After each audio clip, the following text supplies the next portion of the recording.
മറ്റ് grow bag ഉള്ളവർ grow bag എടുത്ത് അത് പക്ഷേ 3 വർഷം ആകുമ്പോഴേക്കും അതിൻ്റെ ഒരു കപ്പാസിറ്റിയൊക്കെ കഴിഞ്ഞിട്ട് അത് മണ്ണ് അതിൽ നിന്ന് പുറത്തേക്ക് വരാൻ തുടങ്ങും. പിന്നീട് അത് പൊട്ടിലേക്കൊക്കെ റിപ്പോർട്ട് ചെയ്യേണ്ടി വരും. അപ്പോൾ അതുകൊണ്ട് കഴിവതും മൺചട്ടി അല്ലെങ്കിൽ HDP പോട്ട് തന്നെ എടുക്കുക. എടുത്ത് ഇപ്പോൾ നിങ്ങൾക്ക് മേൽമണ്ണ് അടങ്ങിയിട്ടുള്ള മേൽമണ്ണായിരിക്കണം അതിനായിട്ട് സെലക്ട് ചെയ്യേണ്ടത്. ചട്ടിയിൽ ഇപ്പം നിലവിൽ മണ്ണുണ്ടെങ്കിൽ അത് തന്നെ എടുത്ത് ഒരു പിടി കുമ്മായം അതിനകത്ത് ചേർത്ത് ഒരാഴ്ച മിനിമം ഒരാഴ്ചയെങ്കിലും അതൊന്ന് മണ്ണ് പരുവപ്പെടാനായിട്ട് അതൊന്ന് സൂക്ഷിക്കുക, തണലത്തിട്ട് സൂക്ഷിക്കുക. അതിനുശേഷം ധാരാളം ജൈവവളങ്ങൾ അതിനകത്ത് ചേർക്കുക. ഈ മണ്ണിൻ്റെ ഏകദേശം 3 തന്നെ നമ്മൾ ചട്ടിയുടെ ഈ പോട്ട് മിക്സർ ഡിവൈഡ് ചെയ്യുക. ഒരു ഭാഗം മണ്ണ്, ഒരു ഭാഗം ജൈവവളം, ഒരു ഭാഗം ചകിരിച്ചോറ്, ഇങ്ങനെ ഡിവൈഡ് ചെയ്തിട്ട് നമ്മൾ ആ മണ്ണ് ഏകദേശം ഒരു ചട്ടിയിൽ നമുക്ക് 8 കിലോഗ്രാം വരെ ഇത് മിക്സ് ചെയ്ത് നിറയ്ക്കാൻ സാധിക്കും. അതിനൊന്ന് 3 ഡിവൈഡ് ചെയ്ത് നമ്മൾ മേൽമണ്ണും അല്ലാതെ പറയാം അടിയിലല്ല മിക്സ് ചെയ്യണം. നമ്മൾ മണ്ണ് ഒരു പോർഷൻ മണ്ണ്, അടുത്ത സെക്കൻഡ് പോർഷൻ ചകിരിച്ചോറ് അത് നമുക്ക് വാങ്ങാനായിട്ട് കിട്ടും. അതെടുത്ത് വെള്ളം ചേർത്ത് അലിയിച്ച് അതിൻ്റെ ഒരു പാട്ടിടുക. മൂന്നാമതായിട്ട് നമുക്ക് മണ്ണിര കമ്പോസ്റ്റോ ചാണകപ്പൊടിയോ അല്ലെങ്കിൽ ഏതെങ്കിലും മറ്റെന്തെങ്കിലും കമ്പോസ്റ്റോ വേപ്പിൻ പിണ്ണാക്ക്, എല്ലുപൊടി, അതുപോലെ മൈക്രോ ന്യൂട്രിയൻസ്, തീർച്ചയായിട്ടും മൈക്രോ ന്യൂട്രിയൻസ് ഒഴിവാക്കരുത്, മൈക്രോ ന്യൂട്രിയൻസ് ചേർക്കണം.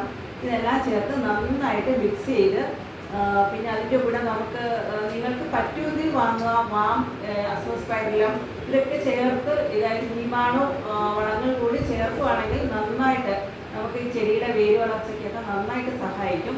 അപ്പോൾ ഇതെല്ലാം കൂടി മിക്സ് ചെയ്ത് നമ്മുടെ ചട്ടിയുടെ അടിയിൽ കുറച്ച് ഓട് കഷ്ണങ്ങൾ അതിൻ്റെ സുഷിരത്തിന് സമീപത്തായിട്ട് ഇടുക. അതായത് വെള്ളം കെട്ടി നിൽക്കാതെ വെള്ളം വാർന്നു പോകാനുള്ള ഒരു സൗകര്യം. അതിനുശേഷം ഈ മിക്സർ നിറയ്ക്കുക. ചട്ടിയുടെ ഏകദേശം ഒരു 3/4 ഭാഗം 75% ഫില്ല് ചെയ്തുകൊണ്ട് ഈ കവറ് നന്നായിട്ടൊന്ന് ഒരു ബ്ലേഡ് കൊണ്ടൊന്ന് കട്ട് ചെയ്ത് ഒരു കോണുണ്ടാക്കി ഇത് താഴ്ത്തി വയ്ക്കുക. അതിനുശേഷം ഇതിനകത്ത് ധാരാളം ബ്രാഞ്ചസ് വരാൻ സാധ്യതയുണ്ട്. അത് നമ്മുടെ വള്ളിപ്പടർപ്പായിട്ട് വരുന്നതെല്ലാം കട്ട് ചെയ്ത് കളയുക. നമ്മുടെ ഈ കുറ്റിക്കുരുമുളകിന് ആവശ്യമായിട്ടുള്ള സൈഡ് ബ്രാഞ്ചസ് മാത്രം നിർത്തുക.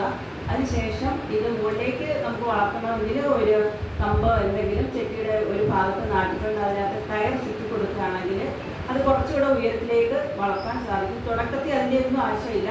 നല്ല ലാറ്ററൽ ബ്രാഞ്ചസ് വെച്ച് നമ്മളത് നന്നായിട്ട് ഒരു ചെടി നല്ല അലങ്കരിച്ച് തന്നെ നമ്മുടെ മുറ്റത്ത് നിർത്താം.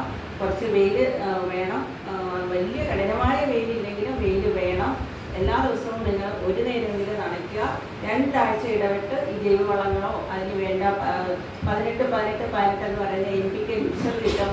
അത് നമുക്കിവിടെ സ്പ്രേയിങ് ആയിട്ട് കൊടുക്കാം. അങ്ങനെയൊക്കെ ചെയ്ത് കൊടുത്ത് വളപ്രയോഗം ഒട്ടും പിന്നിലോട്ട് പോകരുത്. ചെടിയുടെ ആരോഗ്യമാണ് അതിന് കീട പ്രതിരോധ ശേഷി നൽകുന്നത്.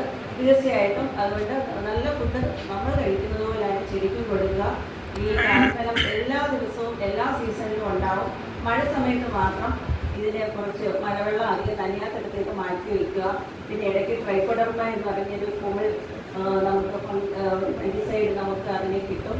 ആ ഒരു ഫംഗസ് നമുക്ക് മണ്ണിലേക്ക് ചേർത്ത് കൊടുത്താൽ കുമിൾ രോഗങ്ങളിൽ നിന്നുകൂടി നമുക്ക് വളരെ കുമിൾ രോഗങ്ങളാണ് പ്രത്യേകിച്ച് ഈ ഒരു കുരുമുളകിനെ ബാധിക്കുന്നത്. അത് കേയും ഒക്കെ കിട്ടാൻ സാധ്യതയുണ്ട്. അല്ലെങ്കിൽ എവിടെയെങ്കിലും കൃഷിഭവനിലോ ഒക്കെ തൊട്ടടുത്ത കൃഷിഭവനിൽ അന്വേഷിച്ച് നമ്മൾ ഈ ട്രൈക്കോഡർമ കൂടി ചേർത്ത് കൊടുക്കുക.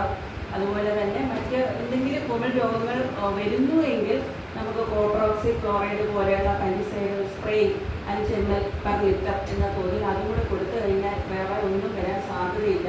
അങ്ങനെ അധികം കീടങ്ങളൊന്നും ബാധിക്കാറില്ല. ഒരു ചെടിയേ ഉള്ളൂ. ആഴ്ചയിൽ ഒരു 3-4 ദിവസം നന്നായിട്ട് അതിനെ ഒന്ന് നോക്കുക, ഒരു പരിചരണം കൊടുക്കുക. എന്തെങ്കിലും കീടങ്ങളുണ്ടോ എന്നൊക്കെ ഒന്ന് നോക്കിയാൽ മാത്രം മതി. ഒരു ചെറിയ നമ്മുടെ ഒരു കരുതലുണ്ടെന്ന് പറഞ്ഞാൽ ചെടി കാഴ്ചയോടും വേറെ പ്രശ്നങ്ങളൊന്നുമില്ല. നന്നായിട്ട് ന്യൂട്രിയൻസ് കൊടുക്കുക. ഇത്രയും കാര്യങ്ങളാണുള്ളത്. അതിനായിട്ട് ഒന്ന് സ്പ്രെഡ് ആവട്ടെ. എത്ര വർഷം വേണമെങ്കിലും നമ്മൾ നോക്കുന്നതനുസരിച്ചിരിക്കും. ഒരു 3 വർഷം കഴിയുമ്പോൾ ഈ ചട്ടി ഒന്ന് മാറ്റി നിറച്ച് അതിലേക്ക് നട്ടണം.